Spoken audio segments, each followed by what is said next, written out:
जय हिंद, नमस्कार, welcome you all to mission competition. मैं राहुल आप सभी का स्वागत करता हूं। दोस्तों, जैसा कि आप सभी जानते हो, बिहार शिक्षक भर्ती जो 7th फेज़ होने वाला बीपीएससी जो लेगी, उसका सिलेबस इन्होंने पहले ही जारी कर दिया है। सिलेबस जारी किया है, साथ ही साथ इन्होंने एग्ज़ाम डेट दे दिया है। अब आप सभी बहुत टाइम से इंतज़ार कर रहे हैं कि एग्ज़ाम डेट पहले दे दिया गया है, नोटिफिकेशन नहीं आया है। नोटिफिकेशन कब तक आ सकता है, क्या है आसार, क्या नहीं रहेगा। तो देखिए, एग्ज़ाम डेट देने का मतलब है कि ऑब्वियस बात है, एग्ज़ाम डेट दे दिया है तो जाहिर सी बात है, पहले फॉर्म भराएगा तब तो एग्ज़ाम लेगा ना। तो वही बात है, अभी तक मई ख़त्म हो गया और फॉर्म अभी तक आया नहीं, नोटिफिकेशन आया नहीं, तो कब तक आ सकता है इसके ऊपर हम लोग डिटेल में बात करेंगे। बट उससे पहले एक बार मैं सिलेबस के साथ आपको मैं एक बार गो थ्रू करता हूँ, फिर मैं उधर वाली बातों पे आऊँगा। सिलेबस की अगर हम लोग बात कर लें, यहाँ पे देखिएगा, पेपर एक जो है सभी के लिए रहेगा। ठीक है, पेपर एक यहाँ पे सभी के लिए इसको दिया गया है कि सबको इसको सिलेक्ट करना ही है और ये सबके लिए कंपलसरी रहेगा। लैंग्वेज पेपर रहेगा, ये ध्यान रखिएगा। और 100 सवाल इसमें पूछे जाएंगे, 2 घंटे का ये पेपर रहेगा, लैंग्वेज पेपर ये रहेगा। कृपया करके इसको जो है आप लोग ध्यान में आप लोग रखेंगे। ठीक है, अब यहाँ जो मोस्ट इंपॉर्टेंट चीज़ हमारा एक और बन जाता है कि देखिए, इसका जो मोड ऑफ एग्जामिनेशन होगा वो होगा ऑफलाइन, यानी कि पेन पेपर बेस्ड एग्जामिनेशन होगा इसका। अब यहाँ पे देखिए, जो पहला जो पेपर है, पेपर 1 जो है, ये सभी के लिए है और ये लैंग्वेज पेपर है। अब इस लैंग्वेज पेपर में आप लोग कौन कौन सी भाषा का चयन कर सकते हैं, यहाँ पे आप लोग इसको एक बार देखिएगा। हिंदी का चयन कर सकते हैं, उर्दू, बांग्ला, इसके अलावा भी जो और भी लैंग्वेजेस जो दी गई हैं बीपीएससी के द्वारा, आप एक बारी नोटिफिकेशन अच्छे से देख लीजिएगा, वहाँ पे दिया गया है। तो इन सारे लैंग्वेजेस को चेंज कर सकते हैं। देखिए, मोस्टली जो यहाँ पे स्टूडेंट है ना, मोस्टली वो लोग हिंदी के साथ ही जाएंगे, हिंदी के साथ जाएंगे, और कुछ जो कि वैसे होंगे उर्दू वाले, वो उर्दू के साथ जाएंगे, लेकिन मोस्टली यहाँ पे हिंदी के साथ ही जाएंगे लोग। ठीक है, यहाँ इंग्लिश वगैरह भी जो है ना, इंग्लिश का अलग से ही एक पेपर रख दिया गया जो कि कंपलसरी है, ध्यान रखिए, सबको लेना ही है। इंग्लिश एज अ लैंग्वेज आप नहीं चुन सकते हैं। ठीक है, तो ये कंपलसरी लैंग्वेज है पेपर 2 जो होगा इंग्लिश का, और ये क्वालिफाइंग होगा, तो इसमें इतना लोड नहीं लेना है। इसमें सिर्फ आपको क्वालिफाई कर जाना है, 30% मार्क्स इसमें लाना है, यानी 25 सवाल है तो 25 सवाल का अगर आप लोग 30% अगर आप पकड़ लेते हैं, तो मोटा मोटी समझिए कि 5 सवाल, 4-5 सवाल जो है आपको सही करना पड़ेगा। दिस इज़ कंपलसरी अंग्रेजी में। ठीक है, तो 4 से 5 सवाल सही करना, आई डोंट थिंक सो कि बहुत बड़ा रॉकेट साइंस है और कोई नहीं कर पाएगा, तो डेफिनेटली आप लोग कर पाइएगा। तो पासिंग मार्क्स इसमें केवल लाना होगा, 30% लाना आपके लिए कंपलसरी है, तभी जाके आप इसमें पास होइएगा।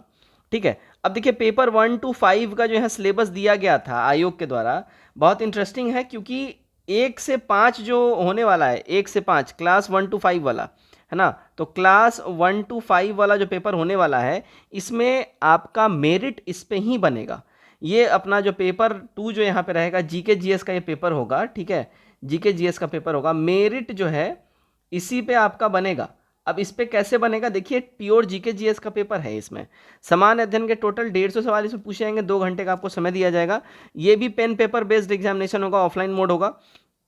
ठीक है, 12वीं लेवल तक का इसमें जीके जीएस सब पूछे जाएंगे। अब यहाँ देखिएगा क्या आपसे पूछा जाएगा, यहाँ पे दिया गया है। तो नॉर्मल जो अर्थमेटिक होता है, यानी मैथमेटिक्स में भी जो अर्थमेटिक पोर्शन होता है, एडवांस वाला पोर्शन यहाँ पे आपसे नहीं रहेगा, तो अर्थमेटिक रहेगा। अर्थमेटिक का अच्छे से आप लोग तैयारी कर लीजिए। मानसिक क्षमता यानी कि रीजनिंग के सवाल इसमें पूछे जाएंगे। सामान्य नागरिकता यानी कि विज्ञान, माफ़ कीजिएगा, समान समान जागरूकता है। ठीक है, यानी कि जनरल साइंस का यहाँ पे हो जाएगा। यहाँ पे थोड़ा सा लिखने में गड़बड़ हुआ है। ठीक है,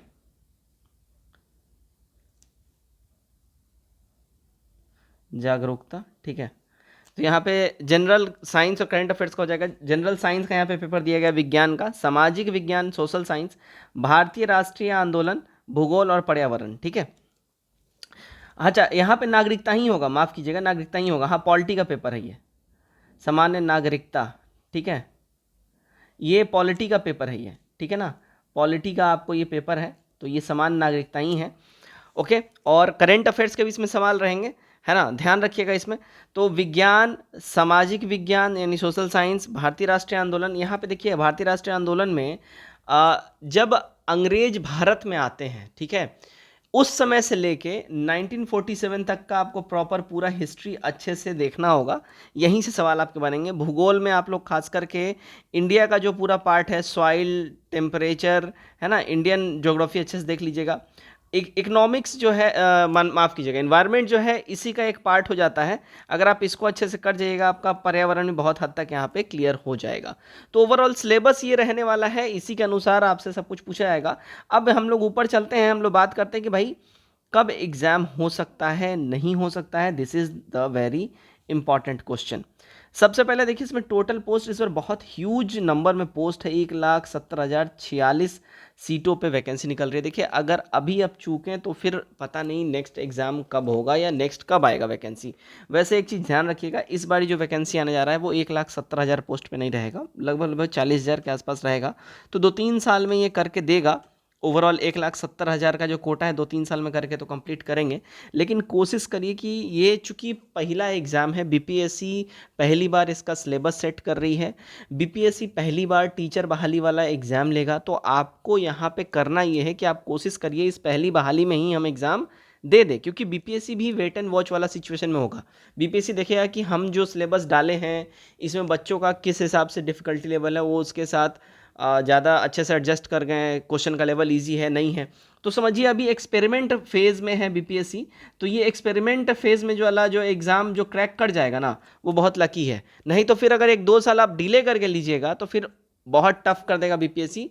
जिस तरीके से 68वीं बीपीएससी ने टफ कर दिया, 69वीं तो अब और टफ होने वाला है। तो ये चीज़ें रहेंगी। दूसरी बात, अब आप जान रहे हैं कि इन सबको राज्यकर्मी का अब हक मिल गया।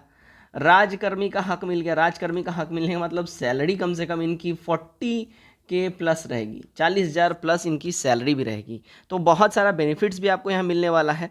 अब बात करें, देखिए एज जो है इसमें 21 मिनिमम रहेगा और 37 जो है मैक्सिमम आपका जो एज बीपीएससी देती है वो आपका यहाँ पे रहेगा। Examination date already BPSC declare कर चुकी है, 19-20 अगस्त को एक डेट में लेगी और 26 और 27 अगस्त को एक और दूसरे डेट में लेगी, यानी अगस्त के महीने में ही इनका एग्जाम होने वाला है। अब यहाँ देखिए अगस्त में जब एग्जाम होने वाला है तो जाहिर सी बात है इनको notification as soon as possible देना होगा, क्योंकि फॉर्म भरने में भी कम से कम 30 डेज़ का तो समय ये लोग लेते हैं, 30 डेज़ का समय लगता है। तो ध्यान रखिएगा, ये जो फॉर्म अभी अब मई में तो आया नहीं, आज 29 तारीख हो गया, अब तक तो कुछ भी आया है नहीं, तो चांसेस बहुत कम है कि इस महीने में इसका वैकेंसी आए। वैकेंसी कब आ सकता है, देखिए प्रोबेबल चांस है ना, जून के जो है जून फर्स्ट वीक में, यानी कि लगभग देखिएगा अगर मैं यहाँ पे स्पेसिफिक डेट की भी अगर मैं बात कर दूँ आपसे, स्पेसिफिक डेट अगर मैं बोलूँ तो देखिए 8 से लेके 14 तारीख के भीतर आपका जो है यहाँ पे वैकेंसी का नोटिफिकेशन आने का पूरा चांसेस है। फीस अब बीपीएससी डिसाइड करेगी। बीपीएससी का जो नॉर्मल जो चार्जेस होता है एज एक्सपेक्टेड मेरे अनुसार देखिए 600 to 700 के आसपास इनका फ़ी रह सकता है, इतना इनका फ़ी नॉर्मली रहता है बीपीएससी का। आप कोई भी एग्ज़ाम का देख लीजिए 600-700 इनका फ़ी रहता है, इतना ही रहने का चांसेस है। तो यहाँ वीडियो में जिस मकसद से आप आए थे कि नोटिफिकेशन डेट पता चल सके, तो एक टेंटेटिव नोटिफिकेशन डेट मैंने आपको यहाँ पे रिवील कर दिया है। इस डेट पे डेफिनेटली ही नोटिफिकेशन आने जा रहा है।